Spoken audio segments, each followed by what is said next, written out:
I love living in Temecula, but if you're thinking about moving to Temecula, there's a few things that you need to know from someone who's lived here 21 years.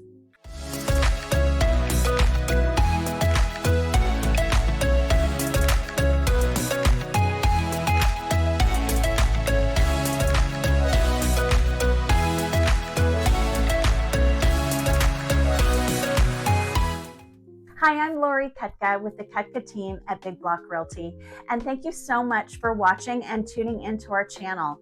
If you are thinking about moving to Temecula, there are a few things, 6 things, matter of fact, that come top of mind that I want to share with you if you are thinking about moving to Temecula or the Temecula Valley. Number 1, we are no secret anymore. The traffic. The traffic has definitely gotten worse in Temecula. Most of our commuters are coming from the south, from San Diego, into the Temecula Valley. So if you are a commuter, it's California. The traffic, the commute times.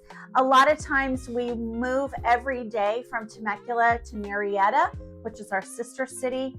And to get to Murrieta, on a normal traffic time would be 20 minutes.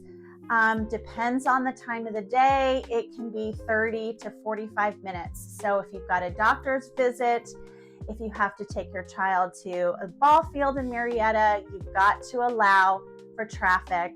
So we are not the hidden secret anymore. We have more housing coming in. We have more people here. So traffic, it's an issue, but I don't know that you can avoid that in California.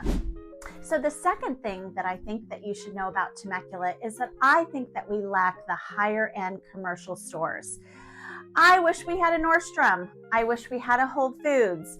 We have good replacements. We have Nordstrom Rack, we have Barron's and Sprouts, but we don't have some of the higher end commercial stores here in Temecula, at least not yet. We do have a large mall. Our mall is the Temecula Promenade. We have a good sized Macy's, we have a Lululemon, we have an H&M. So some of the big stores are here, but the higher end stores, Nordstrom, Saks Fifth Avenue. If you are living in LA, if you're living in Orange County and San Diego, you need to know when you move to Temecula, we don't have those stores just yet. I hope they're coming. Number 3 is our commute to the airport is a minimum of an hour. If you fly a lot, if you travel a lot, you need to allocate for the drive time.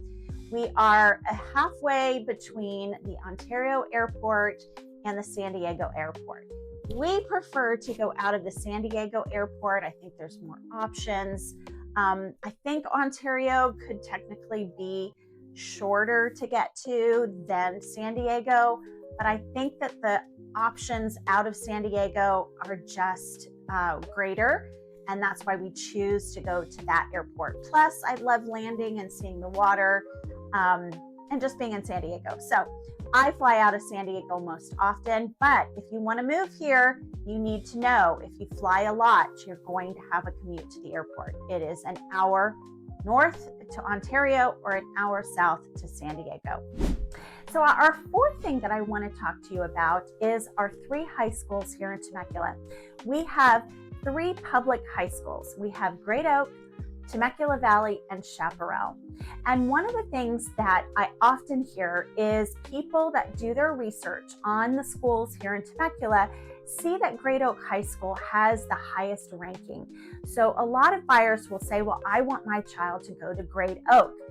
Well, you need to know that the ranking on Great Oak is because that is the high school that has the International Baccalaureate, the IB program.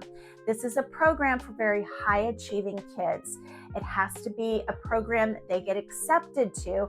Not all children at that school are accepted to it. So because of this program and because Great Oak is in an area that expanded quite quickly when the school opened, it is an impacted school. So you cannot transfer into Great Oak from other areas into Temecula. So I always say, if you are looking to get your kids into Great Oak, we have a zone that you can find a home in. That's the zone that goes to Great Oak. You don't want to move to North Temecula or Central Temecula and think that you're going to get a transfer into Great Oak. Now, our children went to Temecula Valley High School.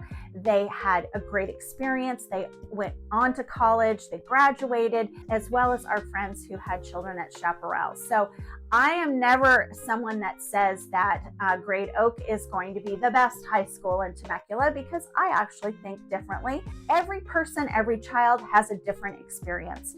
But you need to know, when moving to Temecula, we have 3 public high schools. That's the situation with moving here if you want your child to go to Great Oak High School.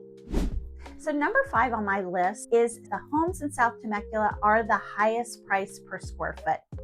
South Temecula is the closest to San Diego. And as I mentioned earlier, we have a lot of commuters that are commuting down to San Diego County for their work.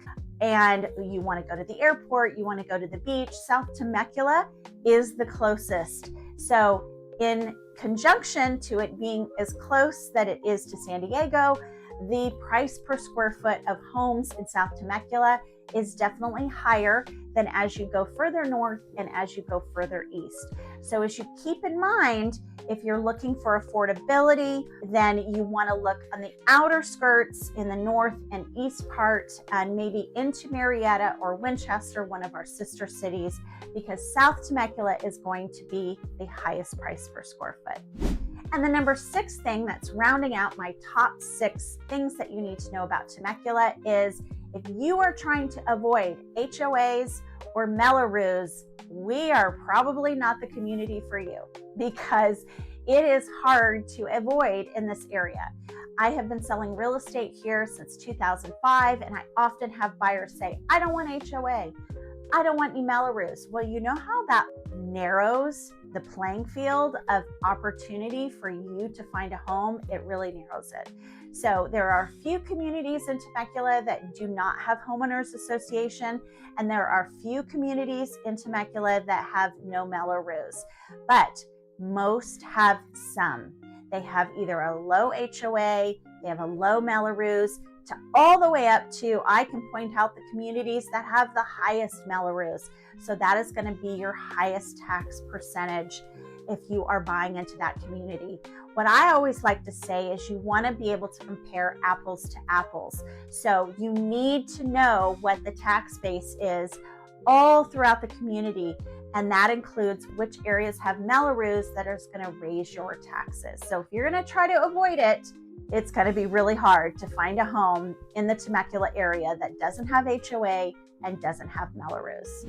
So those are my top 6 things that I think are important for you to know if you're considering moving to Temecula. I am so glad you watched this video, and thank you so much for listening and tuning in. We give a weekly email that gives all the events that are happening here in the Temecula Valley. If you're interested in getting signed up, I have the link below. I'd also love for you to subscribe to our channel. Click the red button and subscribe. Every week, I'm giving you tips about the Temecula Valley. I'm showing all of our beautiful listings here in the Valley, and any information you want to know about moving here or living here in Temecula, you're going to find it right here on our channel. Thanks again for tuning in.